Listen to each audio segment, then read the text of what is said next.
Hello everyone and welcome back. I'm Mahnur and today we will be going forwards with the chapter of kinematics at AS level physics. Specifically, we will be covering a subtopic within kinematics that is quite important in AS level physics, both numerically as well as conceptually, and that is the idea of free fall. Now, this phenomenon is quite self-explanatory in the way we define it in terms of its name. A free fall is simply an object falling freely, right? Pretty cyclical. But let us be a bit more specific and define it in the following manner. The notion of free fall is the phenomenon wherein an object falls freely due to its own weight. So not only have we introduced the notion of an object falling freely as the name itself suggests, but moreover we have also highlighted why an object like this is falling freely. It's because of its own weight. Now we know, realistically speaking, if we talk about any falling object, weight is hardly ever the only force that's acting on it, right? The most obvious other force you could think of is air resistance, right? But to keep things simple and consistent, we will be dealing with cases majority of the times wherein we assume that air resistance is negligible. And as simple as this may seem, it actually has quite important consequences for us.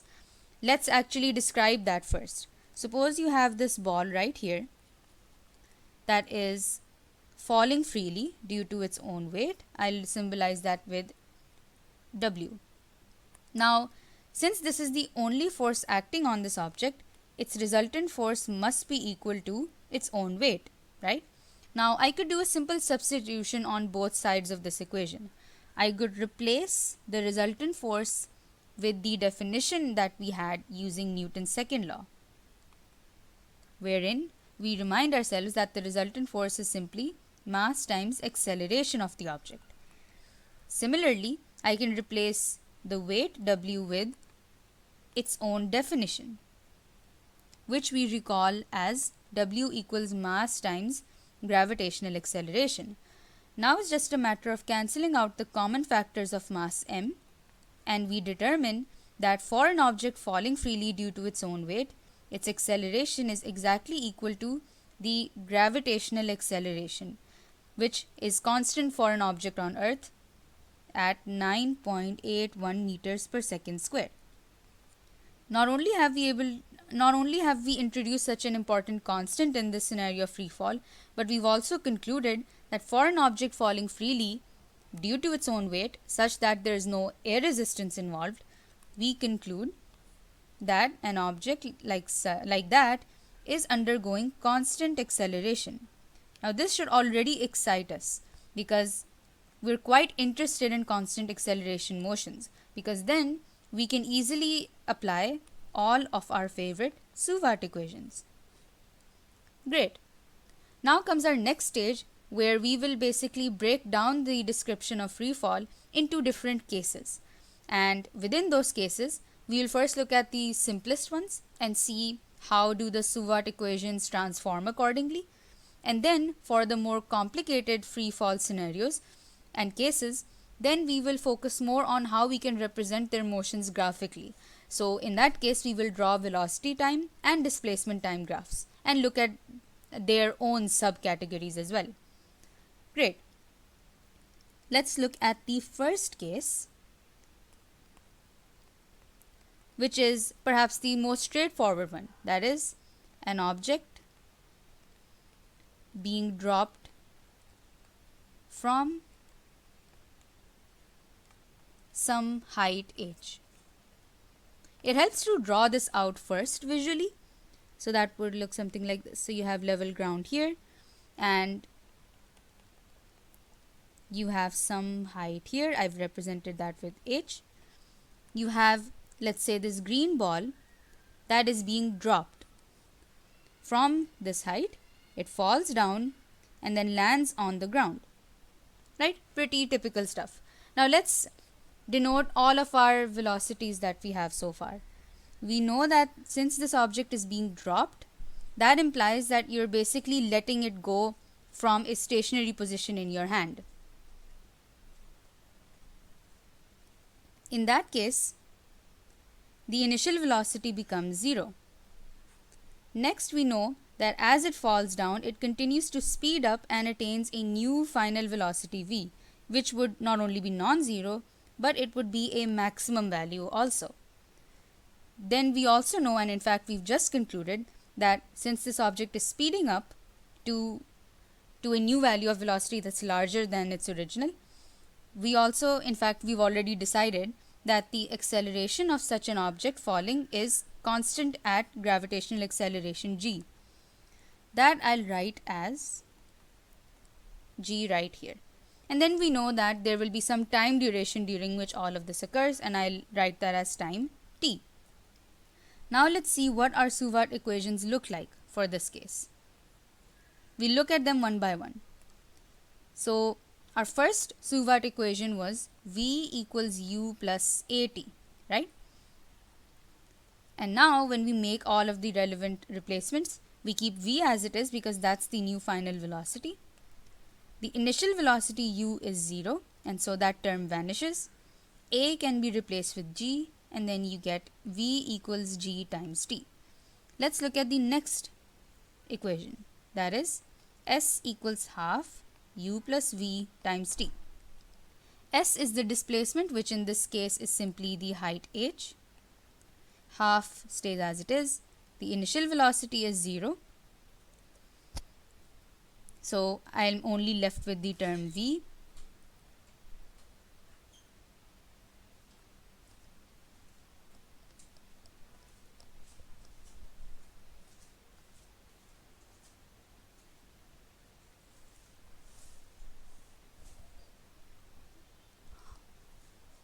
Stupid.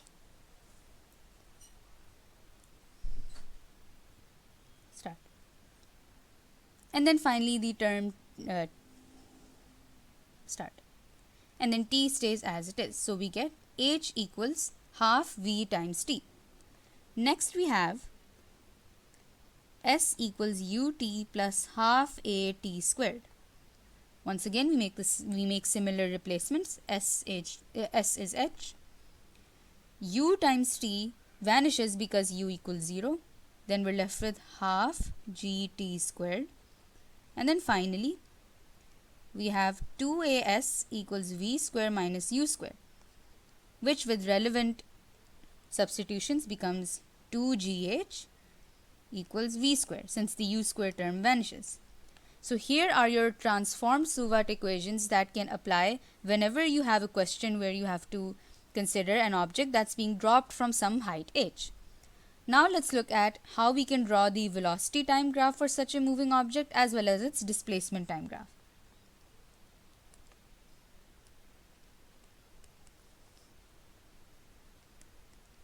Now for its velocity time graph, we'll have velocity on the y-axis, time on the x-axis.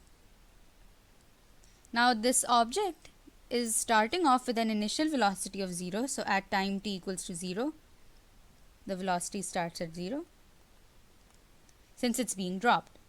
Then up to some time duration t, it has attained a new maximum value of velocity that I'll call v. Moreover, we know that the object is undergoing constant acceleration, and we remind ourselves, and in fact I'll write it here, that for a velocity time graph, the slope represents acceleration.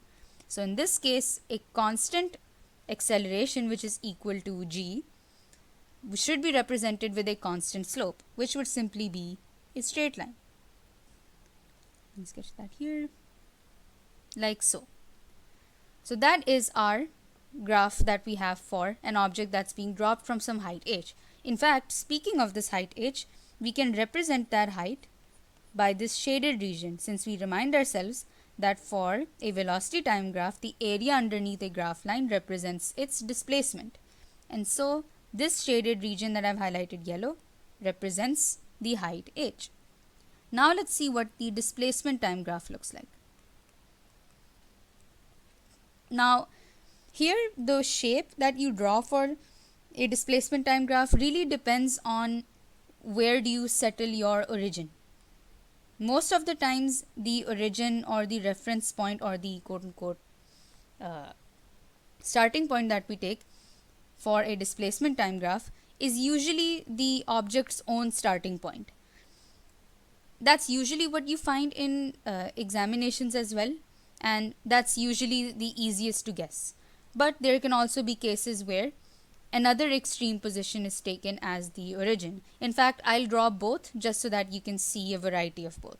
Let's first consider the most obvious case, which is considering the object's own starting line as the origin, in which case the object itself is positioned at the origin at time t equals to 0.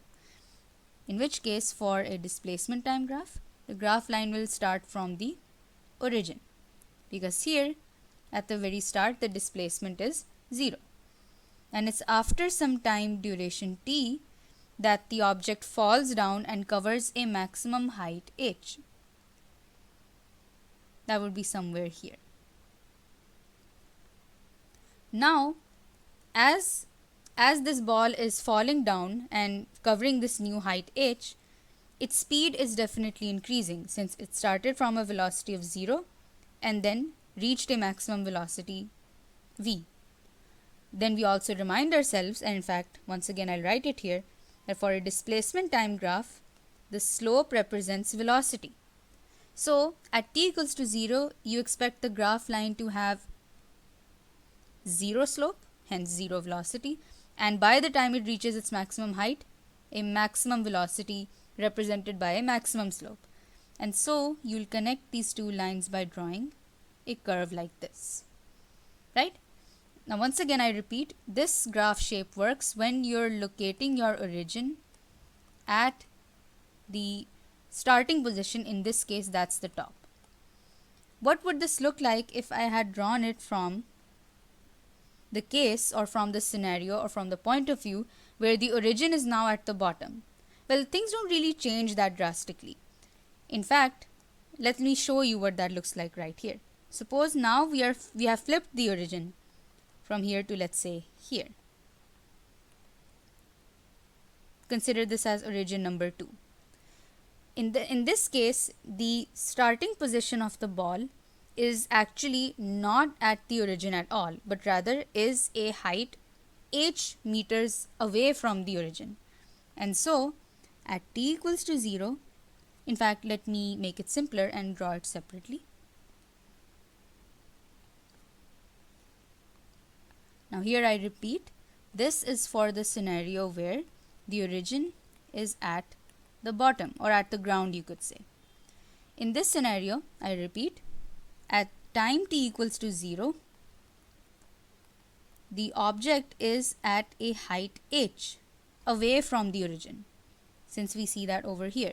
At t equals to 0, the ball is at the top, h meters away from this purple origin that we've drawn.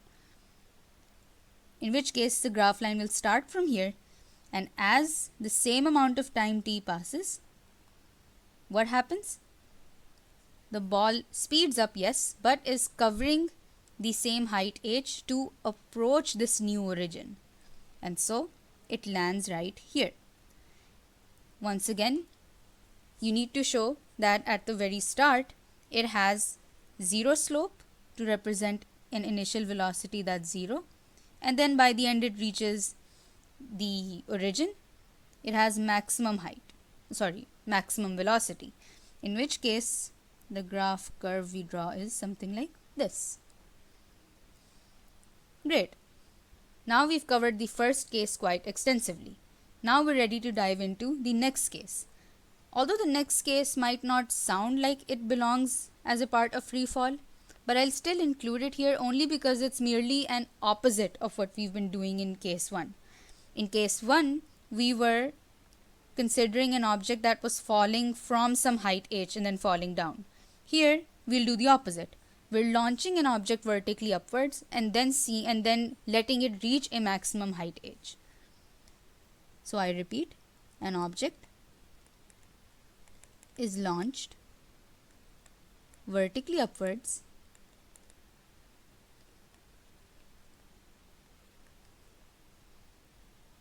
and reaches a maximum height h.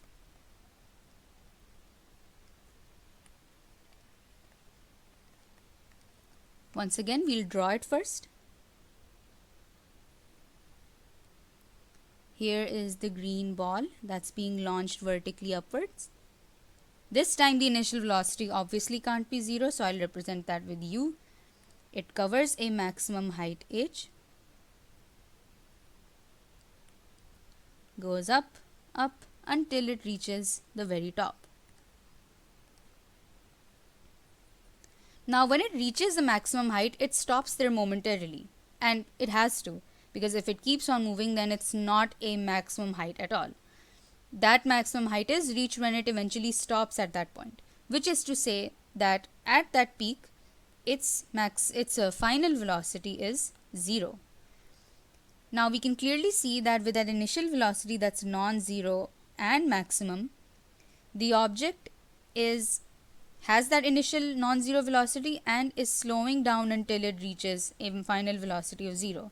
And so it's decelerating in this scenario.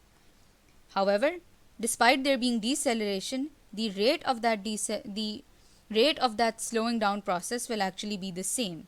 And so it will still be equal to g numerically, but it will have a negative sign to denote that deceleration.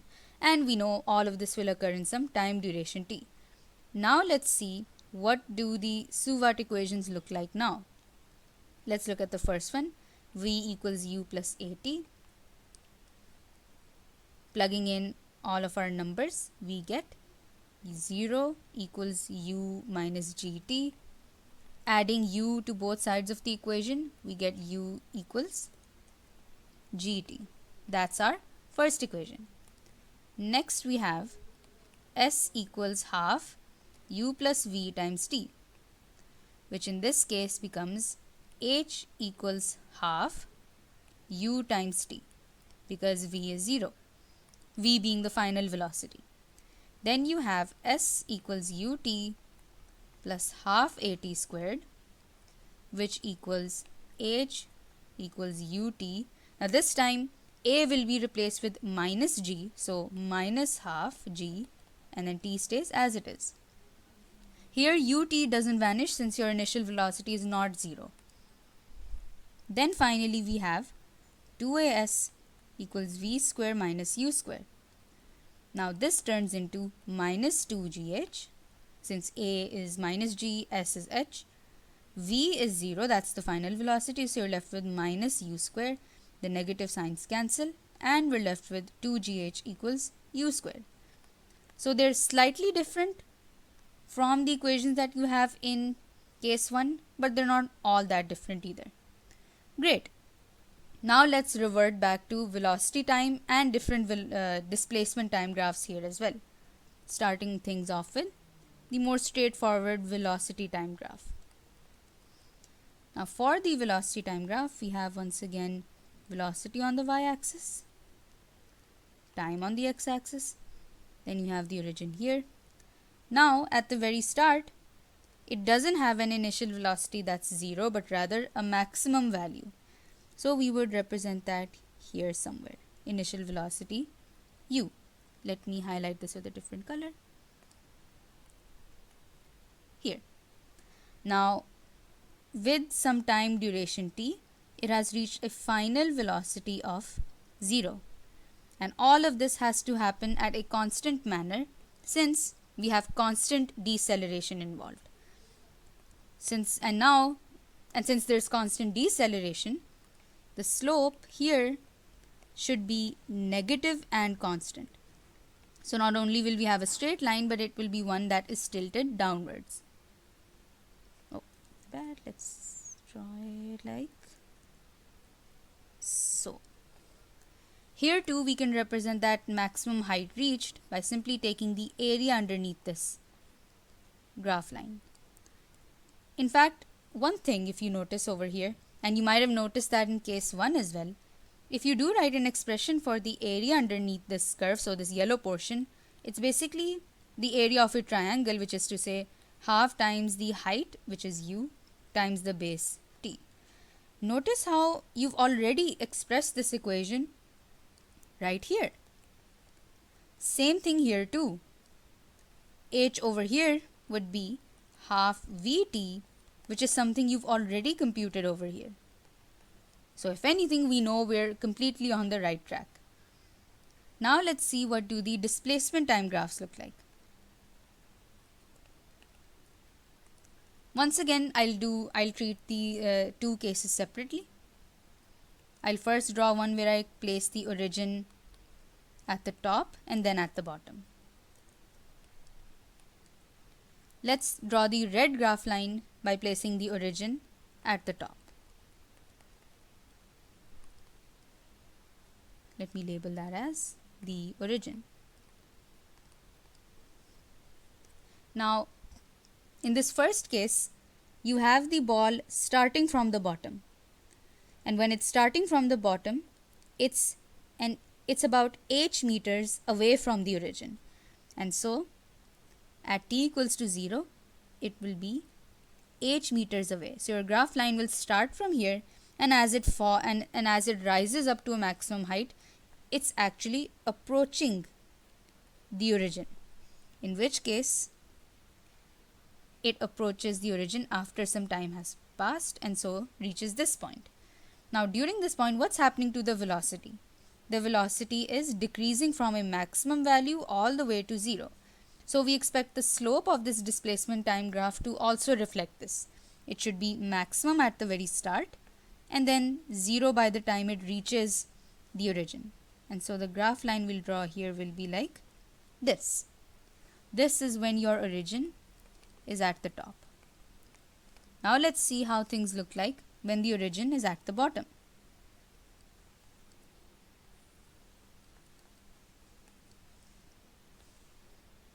I repeat, now the purple line that I'll draw will be when the origin is at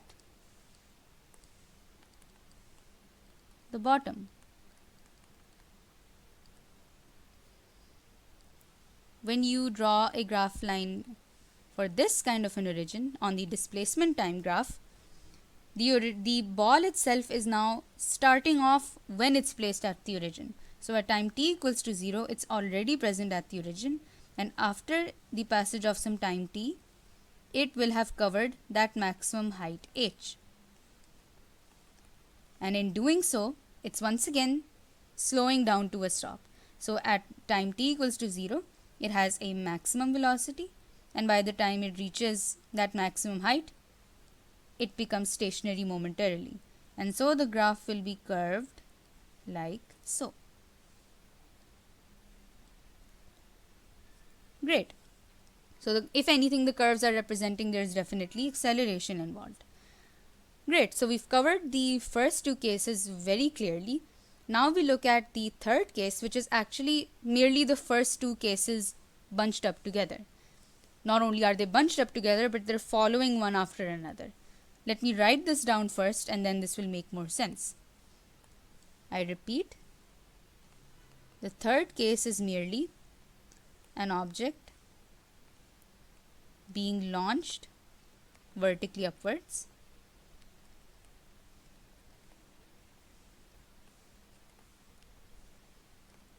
and then falling back down.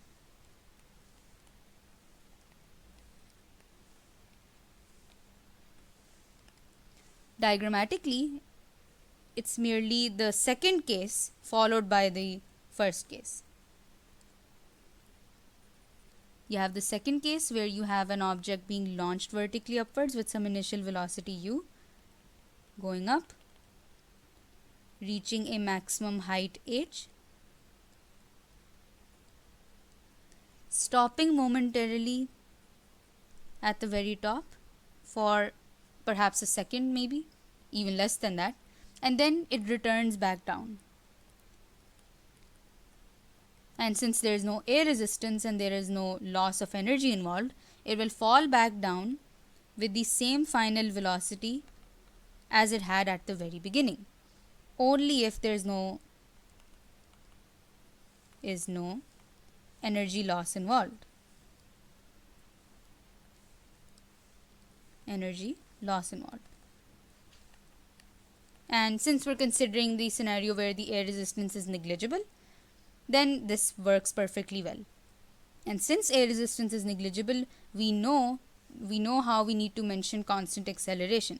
Except this time the first half of the motion is deceleration, since the object is slowing down to a stop at the very top, and then when falling down it speeds back up, and so there is constant acceleration that's positive this time. So when going up it's negative, when going down it's positive. Even more important to highlight here is that during this one complete motion we must acknowledge that a change in direction has occurred, and this is very important. This wasn't something we needed to highlight when we were discussing cases 1 and 2 individually, only because the motion was consistent in one direction, whether it was downwards or upwards. But now for this one motion you have downwards and upwards. So this time that flipping of the direction that's occurring is something we cannot ignore. This must be represented graphically for both the displacement time graph and the velocity time. We'll draw the velocity time graph first, because an understanding of this will help us easily draw what happens in the displacement time graph case. So since there's a change in direction involved for not just the acceleration but even for the velocities as well, especially for the velocities, we need to keep in mind that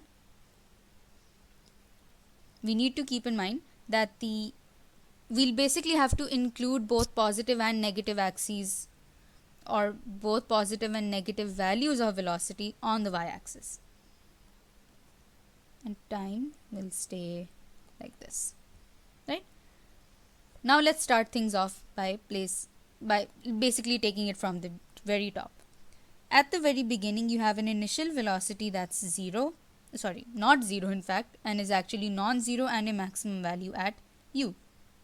So that's at time t equals to 0. After some time t, the object has slowed down to a stop, and there is definitely deceleration involved, right? And we've already established it's at a constant manner, so the graph line will extend from here to here. So far so good. But after this point, the object is falling back down, so it's speeding up beyond 0 but in the opposite direction.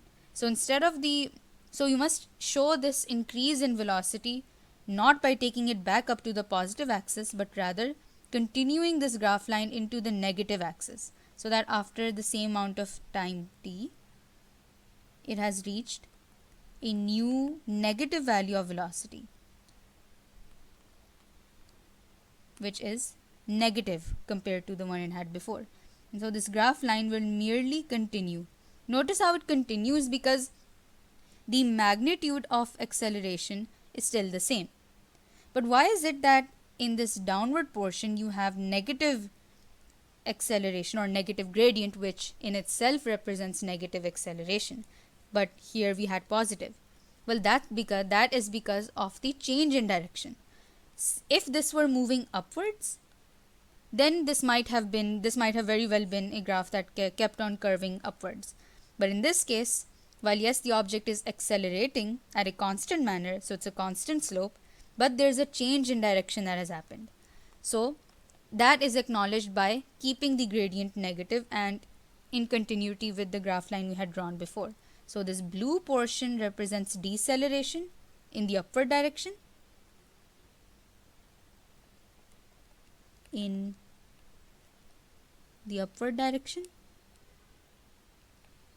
whereas the yellow portion that follows it is still acceleration, so it's now positive, but it's in the downward or the opposite direction.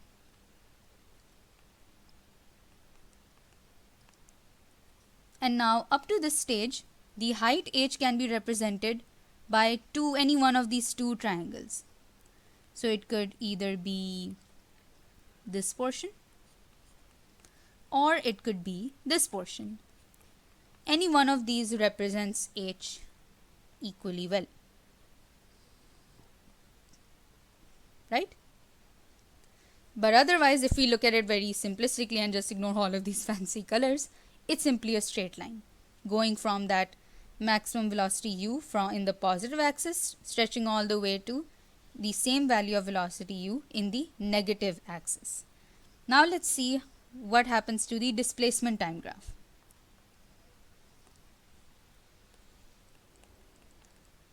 Here I'll first consider the scenario where the origin is at the top.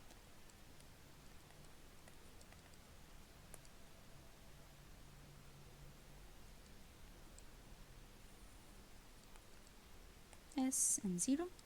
Now let's draw that origin at the top right over here.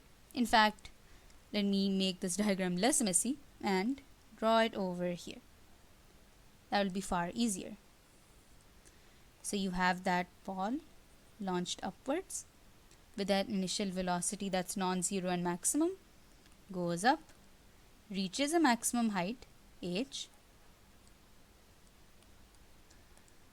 becomes momentarily stationary over here, then continues to fall back down, speeds up until it lands back on the ground. Right? Now, if I place the origin at the very top, what will happen? At the very top, you have, in fact, let me phrase it this way. Let me phrase it in the perspective of the ball itself. Now, initially at time t equals to 0, you have the ball over here, which is h meters away from the origin. So, as we already know, at t equals to 0, the ball will start its motion from here, h. And then, as it's going up, as it's being launched vertically upwards and is reaching towards the origin, with some passage of time t, it's reaching the origin like so. And during this time, there has been a decrease in velocity that has occurred. So, there's a maximum velocity at the start, which will be represented by a peak, not a peak, but rather a steep slope. And then by the time it reaches the origin right here, the graph line will momentarily become horizontal to represent zero slope. And so, the graph line will curve like so. And now, momentarily it's 0, but then it begins to speed back up and go h meters away from the origin. And so, will rise back up here. Notice how I curve it the other way around, since its velocity is increasing because the ball is picking up speed. So the graph line must be drawn in such a way that it has zero slope at the point where it's at the origin, or at the origin line rather, and then when it speeds up, it gets steeper to represent that increase in velocity. Now let's look at the next type of the displacement time graph where the origin is at the bottom this time.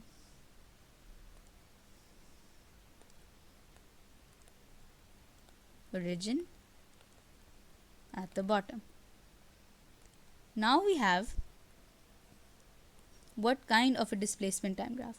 In fact, I want you to give this a try yourself. So give this video a pause and then we look at how does this graph look like. Starting now. Are you done? Let's check this. I'll quickly draw the same scenario as before, just to avoid clutter of the same diagram. So you have that object launched up, reaches a maximum height, stops momentarily here, maximum height h, after having slowed down to a stop at the top, and then it falls back down and then reaches a new maximum velocity eventually. Now this time we're placing the origin at the bottom. Now what happens? Now you have the ball at time t equals to 0 placed right at the origin. So it would be here. Next you have the ball being launched from that origin point and covering a displacement h vertically. And this will have happened in some time duration t. Let's say up to this point.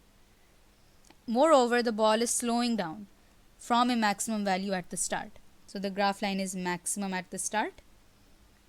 It has maximum slope at the start to represent that maximum initial velocity, and then gradually by the time it reaches that maximum height h, since it's momentarily stopping, the slope must be momentarily zero.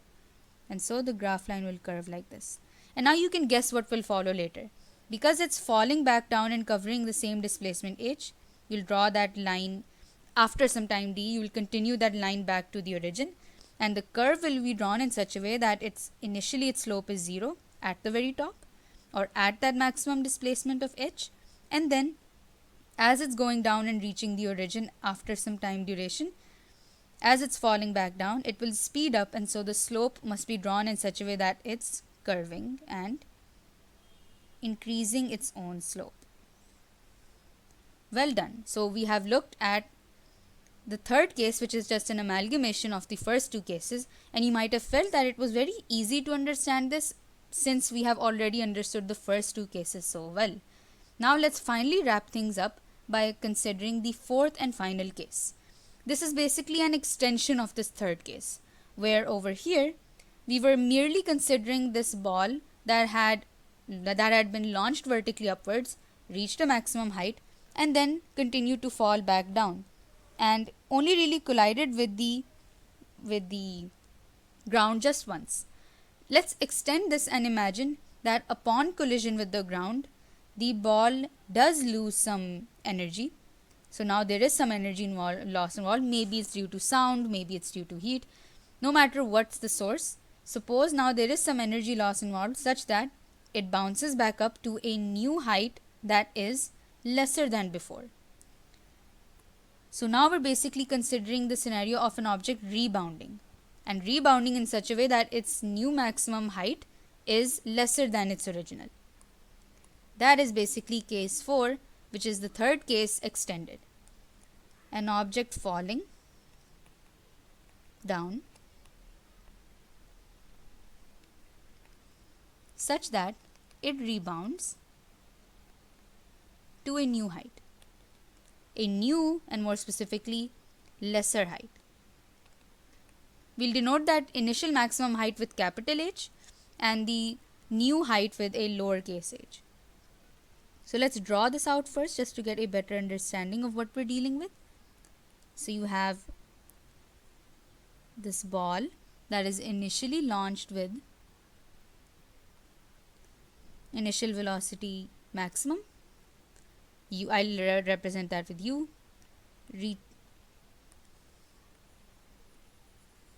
Start.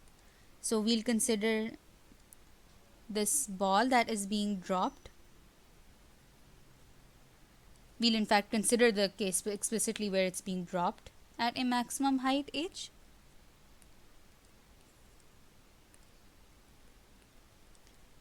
That will be capital H. Since it's being dropped, its initial velocity will be 0. It falls down until it reaches the ground with some maximum velocity. I'll call that v1, where it's landing on the ground v1 downwards. It collides and rebounds in a way that as it's going back up, it has a new velocity v2 such that it's less than the original value v1. So there is definitely some energy loss that has occurred, and that's worth noting here. It could be due to heat during the collision, or it could even be sound. Regardless of what the source is, now this new velocity with which it's being launched back up and in the opposite direction, it rises to a new height that's lesser than the value before. You can see that here. This lowercase h is clearly lesser than this capital H until it falls back down. If you want, you could continue this further like so, but let's just for the sake of simplicity, consider just the one rebounding scenario. Let's see what happens to the velocity time graph first, and then we'll see how we can draw the displacement time graph. Here, as complicated as this seems, this is merely, it's very easy to understand this by taking this step by step. So let's first draw the axes themselves.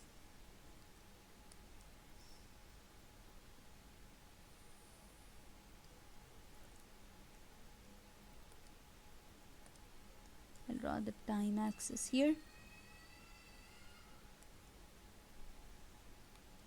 T and V here, and Z, the origin over here.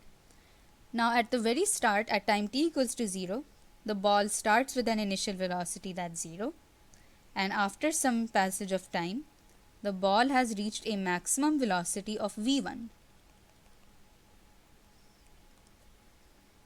And since there is constant, here notice that we're still considering no air resistance, so there is still constant acceleration definitely. So that will be drawn. So in that case then the two graph points will be connected with a straight line.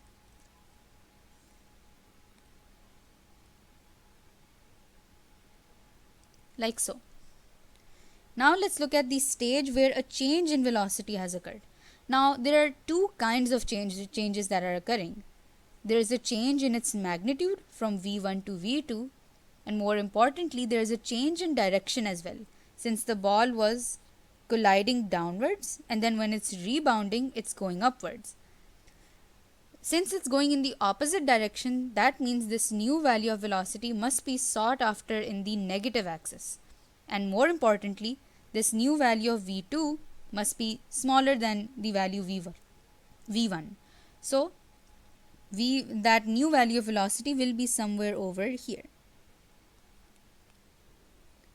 It's negative and smaller than the value v1. Now one more thing to highlight here is that during this rebounding process, this change in velocity is occurring in a very, very small interval of time. So it's virtually infinitesimally small. So in a very small amount of time, so this was the time where it reached v1, right? And let's suppose after a very small passage of time of let's say this much, it has reached a new value of velocity v2 over here. So we'll draw a straight line like so.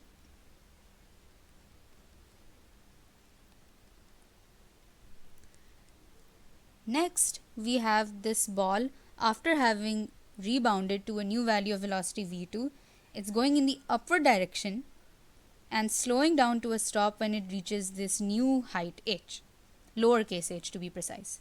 So from v2, it reaches a final velocity v, that's 0, and it's accelerating, or rather decelerating, with the same amount that it was accelerating with before, since it's the same numerical value of gravitational acceleration 9.81 meters per second square, right?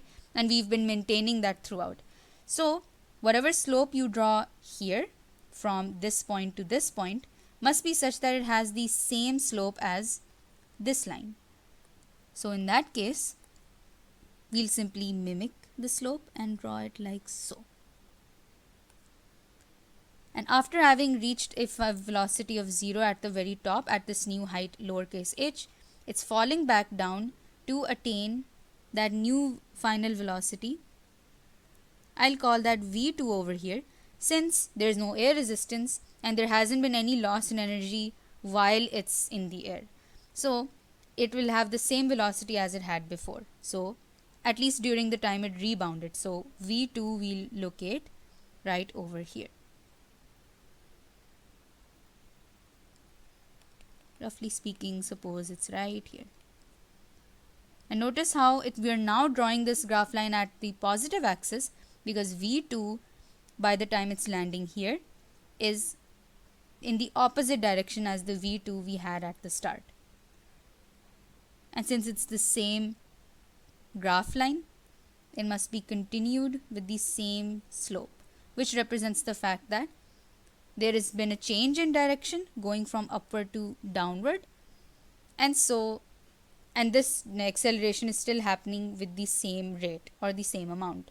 So, and with the same constant amount to be precise. And so we extend the slope as it is.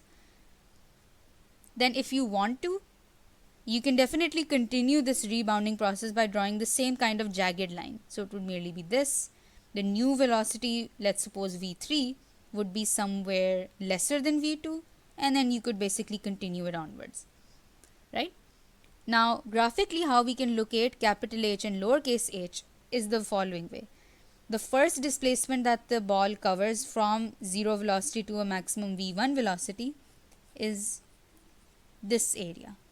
So what I've highlighted here is capital H. Whereas the lowercase h can be represented in two locations. It's this portion that the ball covers when it's going up.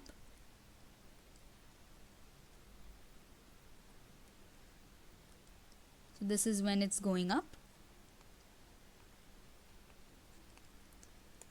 And this is when this portion of the graph representing the same height h is when it's going down. More specifically, when it's going down after the first rebound. That's pretty obvious from the, this should be going down.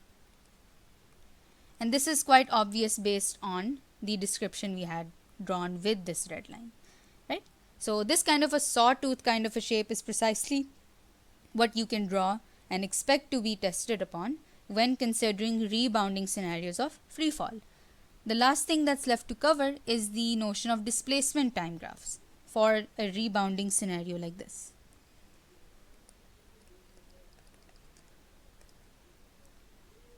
Let's consider the most natural choice of the origin, that is the origin equal to the starting point or the starting position of the ball itself, which is at the top. So let's place the origin at the top. Now at the top, since the ball is in itself at the origin at time t equals to 0, the graph line will start at the origin. And then as it falls down after some time t, it covers that maximum height capital H. And since it's accelerating in a way that it's speeding up, we'll expect the graph line to be drawn in such a way that its slope should increase. So with 0 slope, it should slope to a maximum value like so. Now we know that the origin is at the top, right? We're trying to see how should the graph line continue after the point it has rebounded. Now the point of rebound itself, which was this ground level right here that I'm drawing with these arrows, this position is a height capital H away from the origin that I've already represented graphically right here. Right here, right? Our graph line should continue from this point in a way that it covers h meters away from that point. So that's your ground level. You're moving your position h meters away from capital H. So your new position should be the remaining distance. That actually we can represent graphically. In fact, not graphically, but before that, diagrammatically. That remaining height that we draw graphically will merely be this height, which would be capital H minus the remaining lowercase h.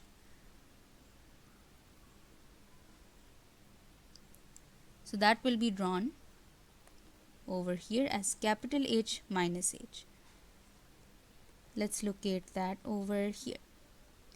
And at this point, the ball is slowing down to a stop momentarily, and so the slope will be drawn in such a way that it increases at first and then stops momentarily.